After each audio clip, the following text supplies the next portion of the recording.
Right, you lot. So I'm back again. This is just going to be, I'm going to try and keep it as brief and as short as possible because, well, I think I covered most of it in the last review video. But that video, when I reviewed this compressor, it's has acquired a lot of views. Well, not a lot, but a fair amount. And a lot of questions, though. I get DMs on Instagram. Don't really get private messages on YouTube anymore.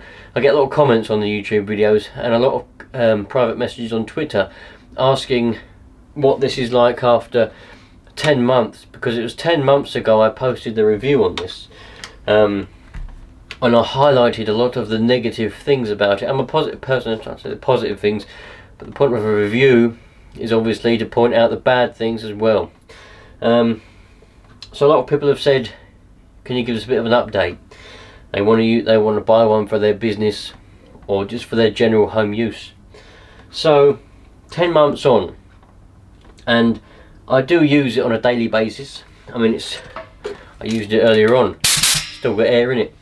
I drain it out most of the time, but because I used it earlier, this is on all the time pretty much. I come in the garage, I switch the plug on, and then I put the pump on, let it build up air for the day. So it's got air on demand. If I need it, I ain't got to sit there and wait for it to pump up. So it is on every day, and I do use it every day that I'm in the garage, doing things, bits and bobs. You know, I've got this, which I didn't really find much use. That's no good for me. This drill is bloody good, and it works well with this. The only downside is this uses enough air for this to have the pump on all the time. I highlighted that problem in the other video. Well, I must point out, by the way, before you criticising people decide to comment by all means. I like a comment, but I must point out, I didn't make it clear in the review video. I complained, or I mentioned about the noise issue. Okay, it's because it's direct drive, and I know that, but I didn't make it clear, I don't think. You know, that was the issue. It's obviously a cost thing, because you have to sacrifice performance and all that for price sometimes, and this is a lower or to mid-range, probably lower priced compressor in its category, 100 litres. So I was kind of hoping that the fact that it's a twin cylinder would mean that it's a bit quieter than a single cylinder, even though it's direct drive. That's not the case. It's still as noisy as well, it's too noisy. If it was belt driven, it would be a lot quieter. But anyway, the noise factor is because it's direct drive, and I know that, and that's just the way that it goes. It's a disappointment, but there you go. So this air drill uses enough air for the pump to be on all the time. If you're constantly drilling like I was, you go drill, drill, drill, drill, drill, drill, drill for a while, the pump's on all the time. Then you put the screwdriver bit on, the pump's on all the time, and then it overheats. But it depends what you want to use it for. If you're just doing a bit of light work, it's alright. For example, I use this little air attachment here to blow dirt off of mowers. I mean, for example, you lot are sitting on top of a lawnmower, a lawn boy right now. Can't see it because you're sitting on top of it. But I used this yesterday to blow out all the dirt and all inside the engine when I repaired the engine on it. So this is what I primarily use this for, just blowing things around with this little air attachment, this little blowing attachment thing. Now the pump does come on quite a lot, the actual compressor itself does come on quite a lot, but if you're just doing, you know, a little bit of clearing stuff away, it's not a problem. It's when you're actually doing the actual proper work, in my opinion. For example, I used, not this one, but I've got two of these, I used the other one to spray my shed. Luckily I was outside and the compressor was inside. I pulled it out from this little compartment, put it in the middle of the garage, so it had plenty of airflow before some of you lot complain and say, well, it's under there, it's going to overheat. And then because I was spraying the shed like that, there's not enough air in this receiver, unfortunately. I don't know, I don't really know what the actual problem is. I think it's just there's not enough, it needs to be, I don't know.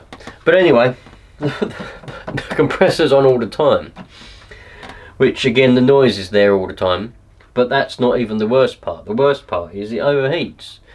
I've changed the oil on it 4 or 5 times to make sure it's got plenty of clean fresh oil in that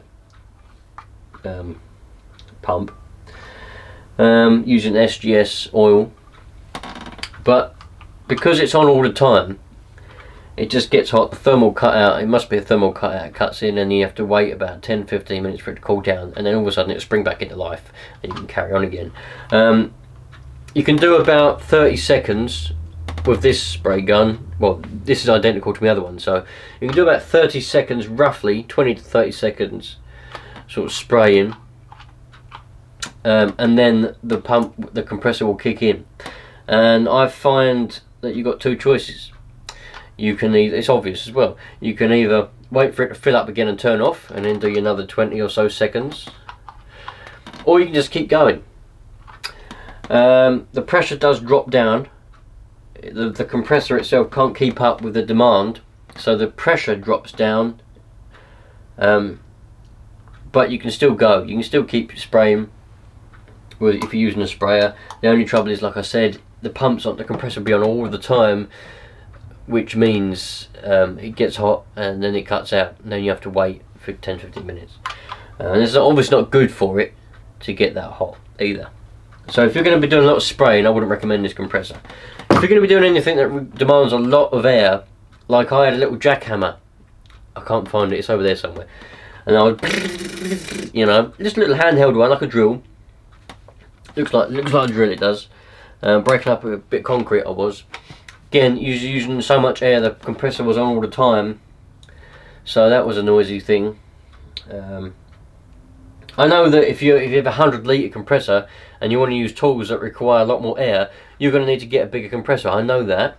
So I'm just trying to point out that this isn't probably for you if you want to be using something that uses a lot of air.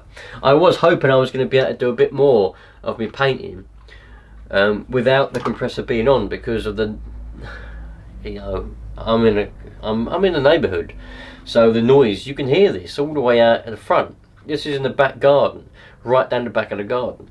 And when this is on, I turn this on and I run. Sometimes if I go and work on my car and I want to use the air, I'll turn the compressor on and I'll run out my air line all the way out to the front, which is a long way. And you can hear it out there, and you go down the road, you can still hear it. So it is reasonably loud.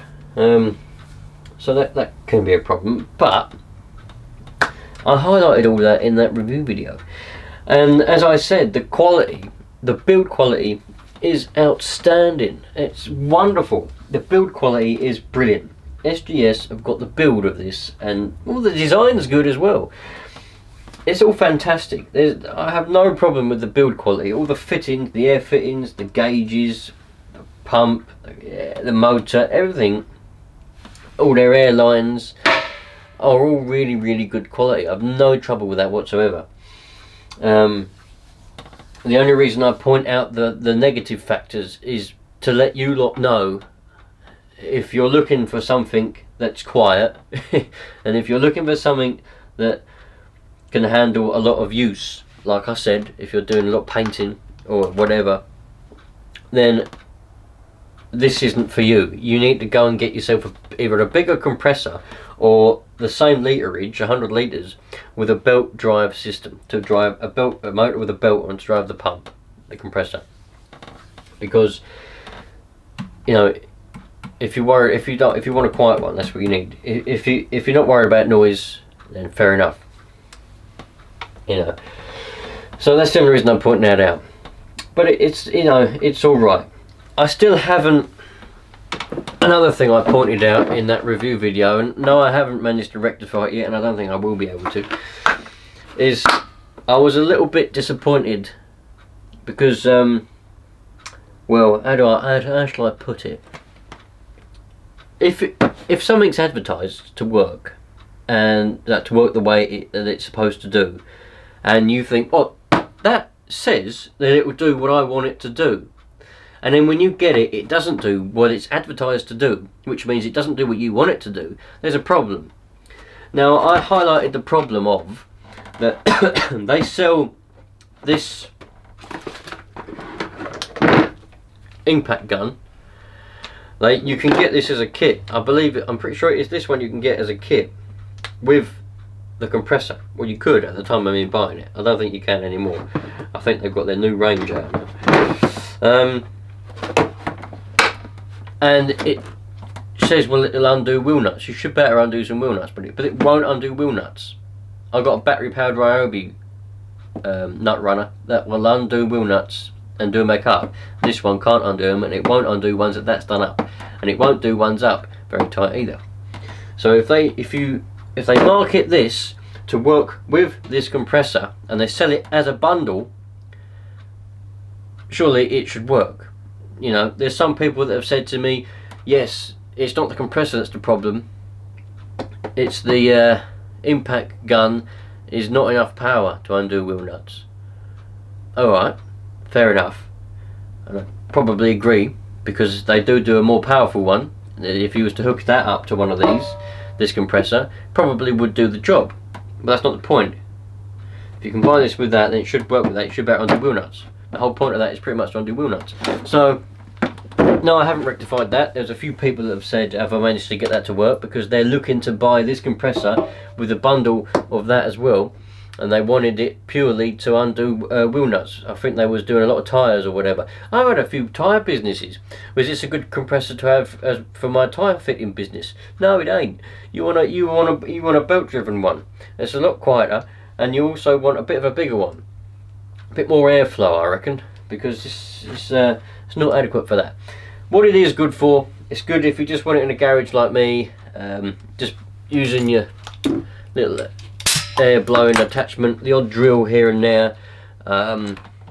What I did want to get was I've seen a circular saw, air powered circular saw, and an air powered jigsaw. I wanted everything to be air powered, but it's not going to cut it, unfortunately. So I hope that kind of clears up a few things. 10 months on, well, not exactly 10 months of use, because obviously I don't use it every single day, but it is on every day when I come out here for at least a few hours. I come out here after work and things like that, and when I do use it, it hasn't broke down, touch wood, hasn't broken down, and it does do what it does, compress air, and it does work. I've not had any leaks, I've not had any trouble with it. And like I said, the build quality is outstanding. The build quality of the tools and of the compressor itself. You know, SGS have got the build down to it, and the price. Like I said, if you really want performance as well as good quality, you're going to be paying a lot more money than what this cost at the time. So you're going to have to buy. You have to spend the money. If you're on a budget but you want quality, you're going to have to sacrifice on a bit of performance, which is what this does.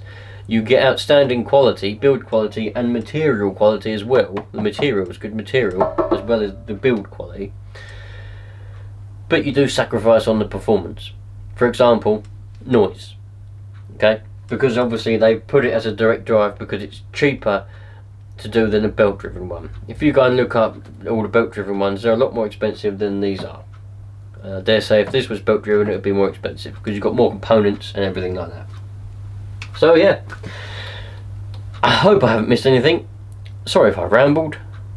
You know, I do talk quite a lot about rubbish, but it's just my findings. But I'm happy with it. I am happy with it, especially for that price. I just wish it was quieter. Even if it was quieter, and you know, even if it was on all the time but it was quieter, it wouldn't matter. But I know it's noisy because it's direct drive. Okay, I know that. So all of you point out it's noisy because it's direct drive. I know that. I know. There's probably not any way to make it quieter. I'm just saying. But there we go. So if I have missed something out and you're thinking, well, you didn't answer the question that I asked you, because you might have asked me a question on the other one and I said I'd tell you it in the video, but I might have forgotten. So just leave a comment and I'll answer the question. If you've got any questions, leave a comment and I'll answer it. And I hope it's been helpful to anyone who I do recommend it. I do recommend it. Like what I just previously said. I wouldn't say don't buy it. I'd just say think carefully what you want to use it for. What is your purpose of using? What do you want it for?